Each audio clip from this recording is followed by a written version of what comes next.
Hello friends, and welcome back to the channel. It's my husband's birthday, so I'm going to make him a Black Forest cake. You can use a boxed cake mix if you'd like. I'm using the Crazy Cake recipe. So to a large bowl, I'm adding 3 cups of flour, 2 cups of white sugar, and 6 tablespoons of cocoa powder. I use this recipe all of the time for cupcakes, and I do believe I have a few videos on it already.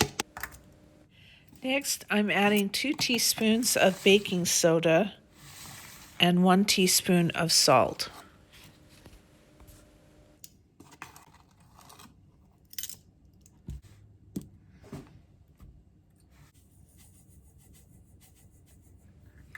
Next, I mix all of the dry ingredients really well. The cocoa powder will be in little balls, and you can either sift them out or press them out with the back of a spoon. And then I create 3 indentations into the flour mixture, 1 large one and 2 small ones. I'm putting 2 teaspoons of vinegar into one of the indentations. It calls for white vinegar, but I use apple cider vinegar quite often. And then 2 teaspoons of vanilla into one of the other small indentations.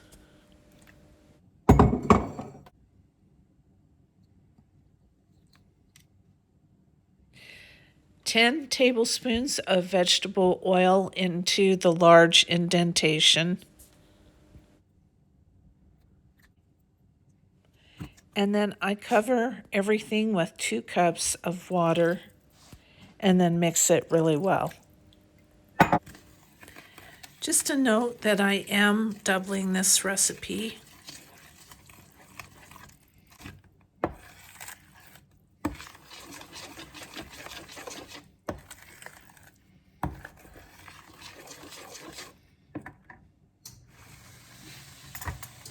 I'm preparing 2 cake pans by spraying vegetable cooking spray onto them.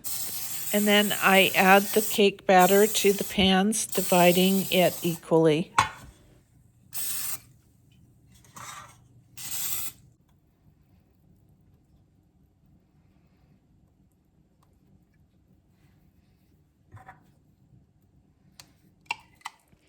These bake in a 350-degree Fahrenheit oven for 35 minutes or until done.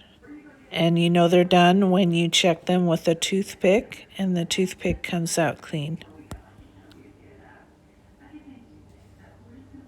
I took these out of the pans and cut the tops off of them to make them flat, and then put wax paper in between them and froze them in a Ziploc bag in the freezer. This cake turns out a little bit crunchy on the outside, and you probably wouldn't have that with a boxed cake mix. But having said that, I kind of like it the way it turns out.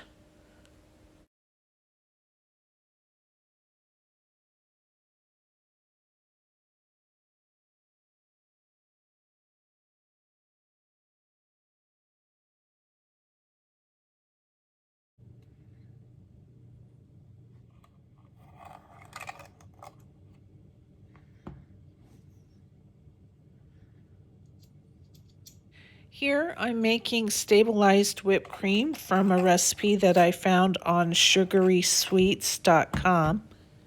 I have 8 teaspoons of cold water in this dish, and I added 2 teaspoons of unflavored gelatin to it.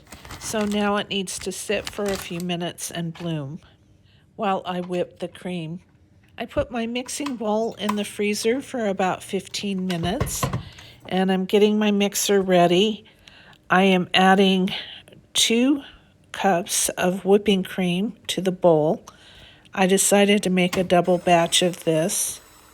Even with putting a towel over it, I still found splashes on my cabinets of whipped cream. So now I'm adding approximately a half a cup of powdered sugar to the whipped cream. You can add vanilla if you'd like, if you want that flavoring in there. I didn't, but it would be really yummy to add it in there.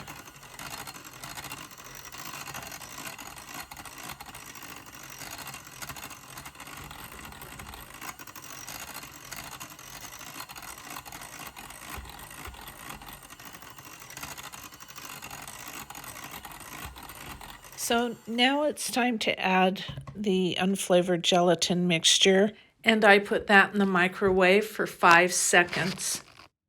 And it turns it into a liquid, and so you gradually add that while you're whipping the cream. Stabilizing just keeps it from breaking down after a day. And I made this a day or two before I put the cake together, 2 days before I put the cake together, because the stew pot's in the background there, and we had stew for dinner 2 days before my husband's birthday. And so it held up, and then it also will hold up better on the cake. I'm putting it in an airtight container in my refrigerator until I am ready to assemble the cake.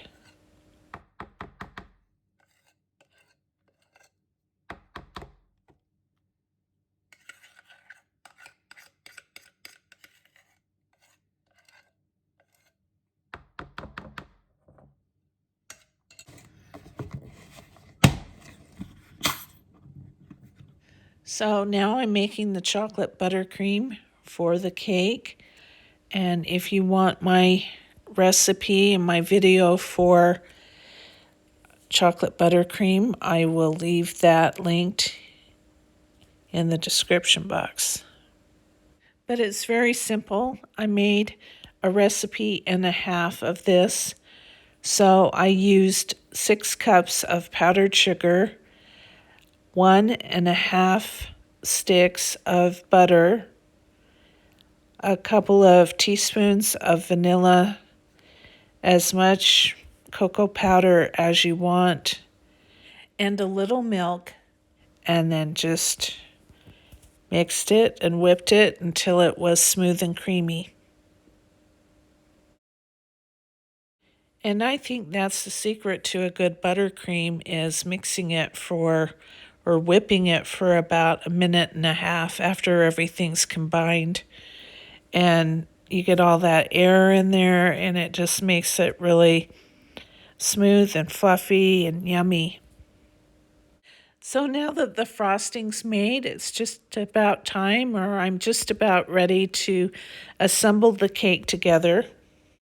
I've got a jar of maraschino cherries here, and I'm going to open that and put them, I'm going to use them for a garnish, but I don't want all of the liquid to come out on the whipped cream, so I am going to put them on some paper toweling for about 10 minutes so they can drain. But the secret to that is to hide them so people don't eat them as they walk through the kitchen. I've got my cake out of the freezer here, so I'm just going to get that out of the bag that I packed it in and put it on the plate. You can see I cut the tops off before I put them in the freezer, and I put them in the freezer about 3 days prior to this, and they were perfectly fine. Having them frozen just made them a little bit easier to handle. Plus, there were a lot of steps to this cake, and having made the cake a couple of days before just made it easier and less intimidating for me, and more manageable time-wise as well. So right now I'm just creating a ridge with the frosting on the first layer. And if you had a piping bag and wanted to pipe the frosting onto, a couple of rows of frosting onto it, that would be easy. I don't know if it'd be easier because this didn't take hardly any time at all. And it wasn't as pretty looking, but nobody can see, nobody cares. You're giving them whipped cream and cherries. They don't care what it looks like inside. And so I just did that all the way around, and then I'm opening my can of cherry pie filling and scooping that, spooning that onto the middle of the cake.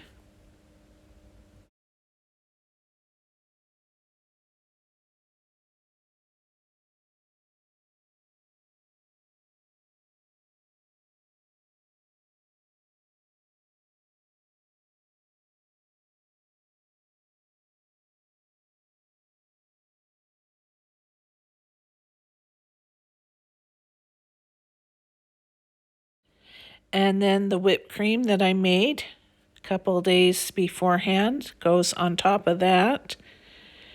And then very carefully put the second layer on top of the spread filling and whipped cream. This cake will need to be stored in the refrigerator once it's made because of all of the whipped cream.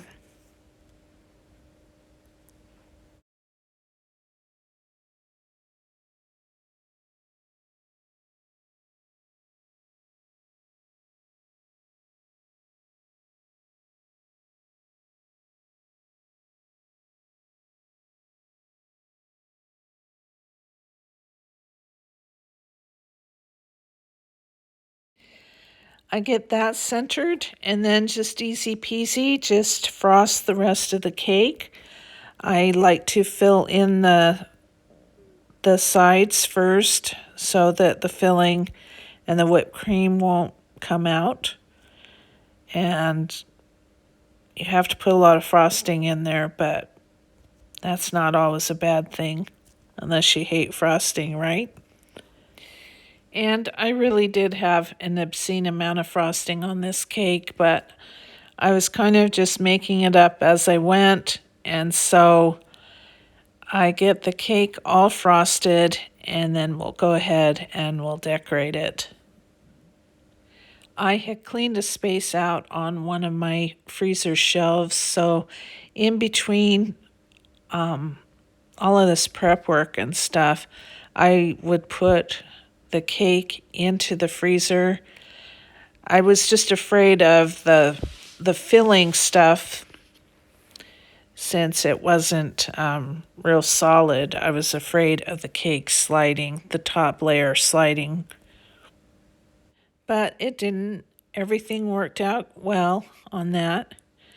And I put the whipped cream and the cherries, the leftovers, into the refrigerator. Here I was just putting extra cocoa powder into the leftover frosting so that I could make a darker frosting to do the writing, the happy birthday writing on the cake. I picked out a writing tip and now I'm folding some wax paper. So I folded it, if I had a square, and then I folded it to be into triangles. That's what I'm doing or trying to do here. And then I'm making a cone out of it. And then I'll cut the tip off and put the decorating writing tip into the cone. And that's how I am going to write happy birthday. Anyway, it seems like a lot of work. It really wasn't that big of a deal. I'm just a little inept because I don't decorate cakes that often. And this is even a very minimal effort at cake decorating.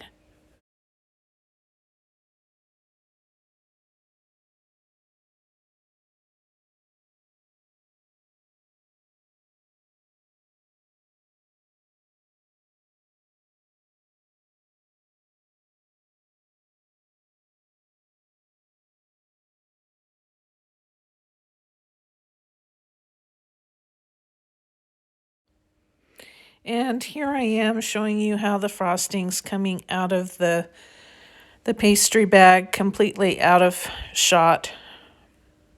But it worked. So on to writing happy birthday. The frosting is a little bit dry, so I have to keep on retouching it, but that's okay. And I didn't leave enough room for the name, but that's all right. He's old enough, he doesn't really care about stuff like this. So anyway, if you're writing happy birthday, you need to allow that the H and the T will be right under the two P's that hang down. If you've never thought about that before, about the T's and the H and the D's running into the Y's and the P's, those are things you have to think about when you're decorating a cake, or at least writing happy birthday on it. And so it's not perfect. It's homemade. If you want perfect, go to Costco, I guess.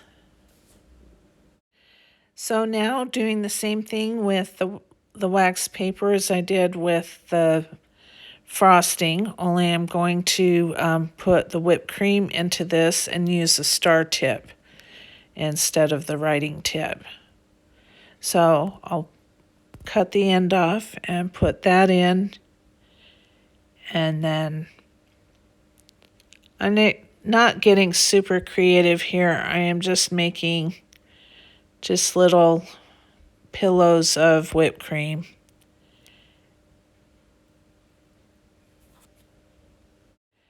That I will top with a maraschino cherry when I'm done.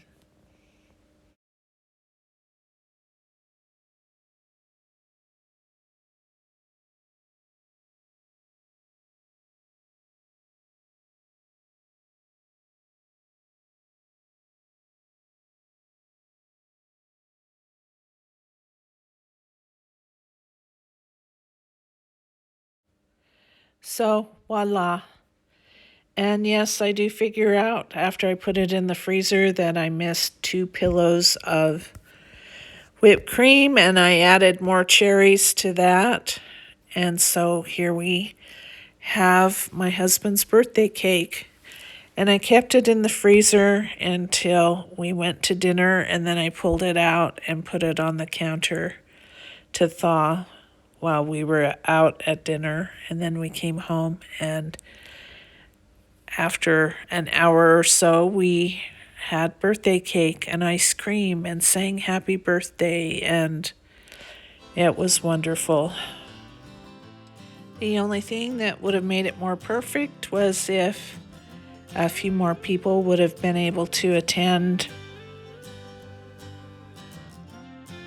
So anyway, that's the Black Forest cake.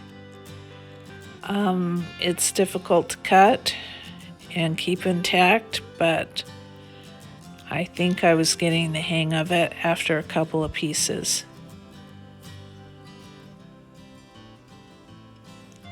That's what it looks like inside. And we even have Christmas plates to put it on. So there you go.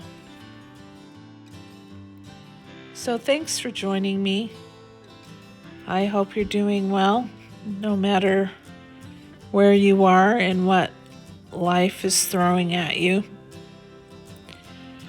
Birthday is a time to reflect on our lives and eat cake, I guess.